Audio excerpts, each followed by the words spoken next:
Bien, iniciamos la cápsula de iconografía eh, clásica. Siguiente parte. En la cápsula anterior habíamos empezado a ver a los y las protagonistas de las historias míticas y leyendas de la antigüedad clásica. Habíamos hablado ya de los titanes y titánidas como estas fuerzas primigenias y de los dioses olímpicos que son normalmente hijos e hijas de los titanes. Continuamos entonces ahora con, perdón, salió todo muy justo, con los héroes y heroínas y posteriormente los seres humanos.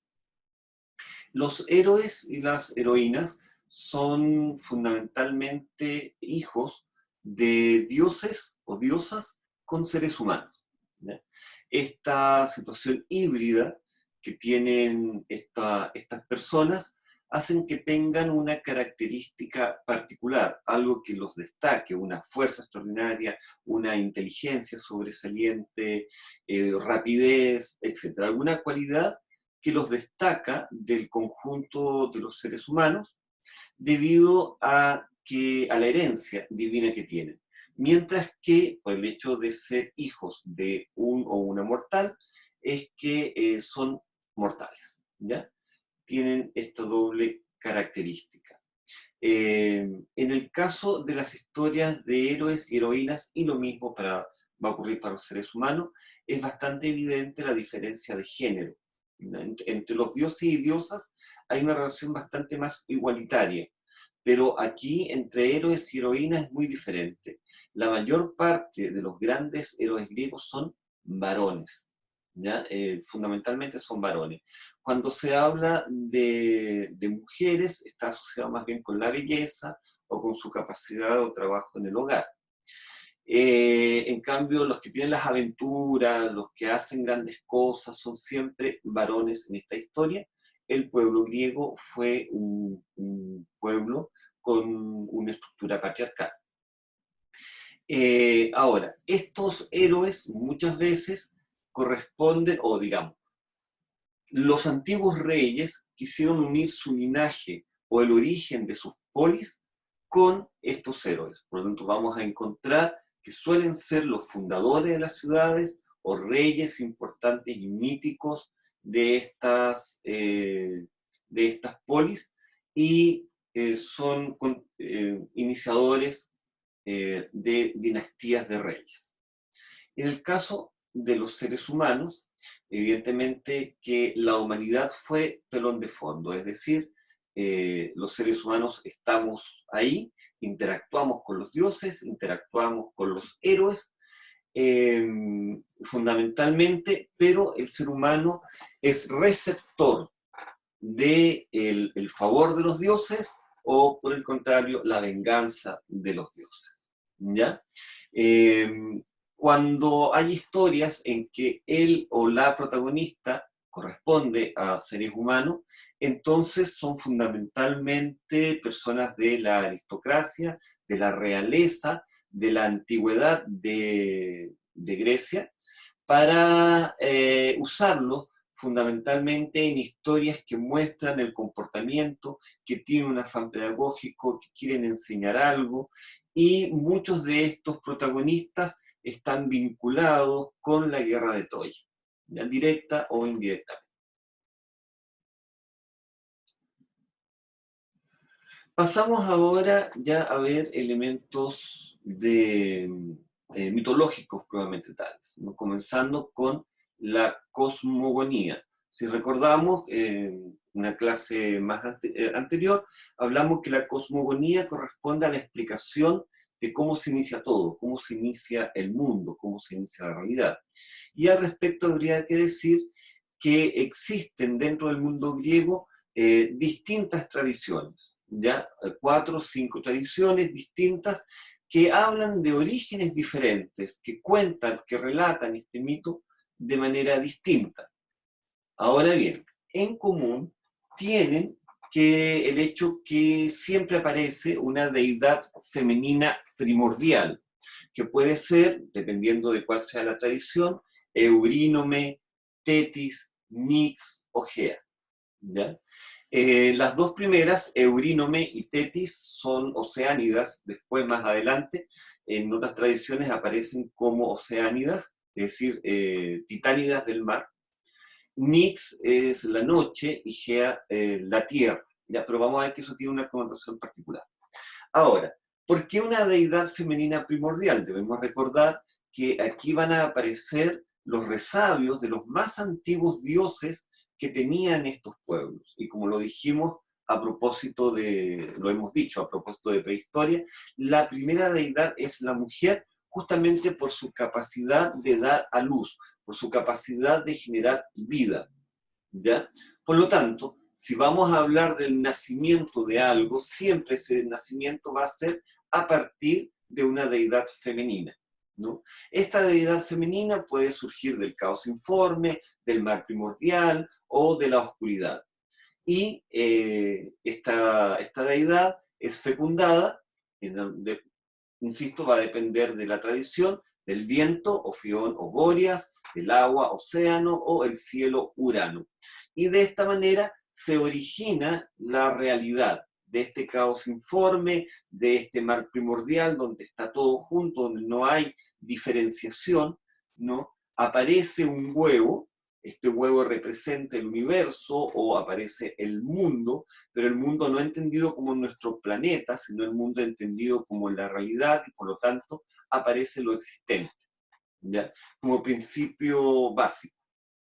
Ahora, lo otro que va a caracterizar a este mito original es que va a haber una confrontación entre el principio femenino y el principio masculino, donde va a haber una lucha que va a terminar con que el poder de la diosa madre, este poder primigenio, va a pasar al dios padre. Este tema ha sido analizado desde el punto de vista histórico y pensando que representa el momento en que se pasa de una religión o de una estructura matriarcal a una estructura patriarcal. Si vemos algunas imágenes, aquí tenemos, por ejemplo, a Océano y Tetis, ¿ya? Hay distintas tradiciones, a veces son hermanos, a veces son padre e hija, y además son esposos, ¿ya? Que van a generar todo en una de las tradiciones. En otra tradición, que es la tradición olímpica, que es la tradición más común, porque es la que está vinculado a dioses como Zeus, Hades, Hera, qué sé yo, a los dioses olímpicos. Los padres de estos dioses olímpicos son, no, bueno, los abuelos en realidad, los abuelos de estos dioses olímpicos son los dioses que aquí aparecen, que tenemos a Gea, ¿no? Y a Urano, que es el cielo, que en este caso particular aparece bajo la forma de Aión o el dios infinito. ¿Ya? Esto es ambos son mosaicos tardíos. El primero de acá, de Poseidón, es de Pompeya, y esto es una recreación posterior, ya, para representar a estos dioses. No tenemos representaciones desde de la época griega, probablemente tal. Bien, entonces, seguimos. En lo que nosotros nos vamos a enfocar más es el mito olímpico, porque como les digo, es el mito que está vinculado con los dioses del Olimpo. Es esa tradición de la mitología y es la más difundida, es la más común, ¿ya? La más conocida. En este sentido, la deidad femenina primordial es Gea. Esta madre tierra universo, no hay que entenderla como nuestro planeta, sino como la totalidad del todo universal, es esta madre tierra, ya que surge del caos. Y mientras aún duerme, ella va a dar a luz a Urano, el cielo. Urano es su hijo y su esposo a la vez, y él va a derramar una lluvia fertilizadora, y a partir de esa fertilización, entonces, comienzan a surgir todos, digamos, todo lo existente, desde el relieve, es decir, las montañas, montes, valles, ríos, mares, pero también los vegetales, animales, etc. O sea, todo lo existente surge entonces de esta relación entre Urano y Gea. Después, Gea va a dar a luz a los primeros seres semihumanos, que son los hecatónquiros. Los hecatónquiros son seres gigantescos que tienen 100 brazos y 50 rostros, ¿ya? No tenemos representaciones de la antigüedad que hayan llegado hasta nosotros. Lo que vemos acá es una recreación posterior. Y luego los gigantes, que a diferencia de nuestros gigantes, que no, cuando nosotros decimos gigantes, ¿no? Evidentemente son seres muy grandes, pero su característica fundamental es que por piernas tienen cuerpos de serpiente. Tienen 2 cuerpos de serpientes, uno en cada pierna, ¿ya? Y reptan por la tierra. Y, por último, los cíclopes, que también son bastante grandes, y que se caracterizan por tener un solo ojo. Si nosotros nos vamos dando cuenta, vamos a tener que estos seres tienen un gran poder, son de gran tamaño, pero representan fuerzas más bien caóticas, ¿ya? Y son los más amados por su madre, que es Gea. Perdón, se corrió aquí, ahí está. Que es Gea, ¿ya? Después de estas primeras generaciones de seres, ya vienen los titanes, ¿ya? Los titanes van a ser Océano, Seo, Hiperión, Crío, Iápeto, Cronos, y las titánides, Tea, Rea, Temis, Mnemosis, de verdad, Mnemosine, Febe y Tetis. ¿Ya? Los titanes y titánidas, o titánides, eh, representan ya conceptos, representan cosas y tienen que ver más con la racionalidad, ya no con esta naturaleza salvaje de Gea, sino más bien con la racionalidad de Urano, ¿ya? Es decir, vamos a tener seres que están más cercanos a lo femenino y seres que están más cercanos a lo masculino dentro de la concepción griega, ¿ya? No, eso no es lo que corresponde a nuestra realidad, sino que recuerden que lo que estamos viendo es Grecia. Bien, entonces, a partir de ellos son importantes, por la continuidad, Seo, que lo tenemos aquí, que es la inteligencia, ¿ya?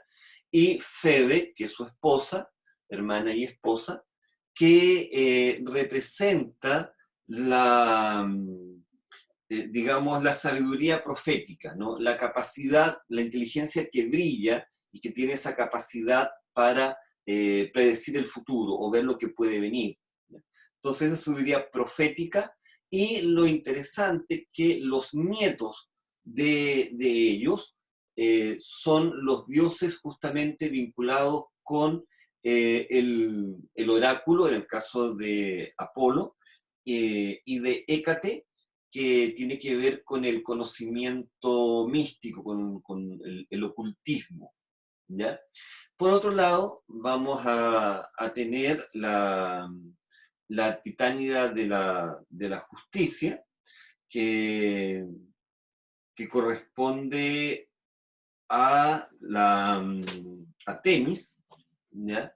La representación que vemos acá es un poco posterior, ¿no? Pero básicamente estaba ya la idea de esta deidad que representa la justicia divina, en realidad. Eso es como su concepto original.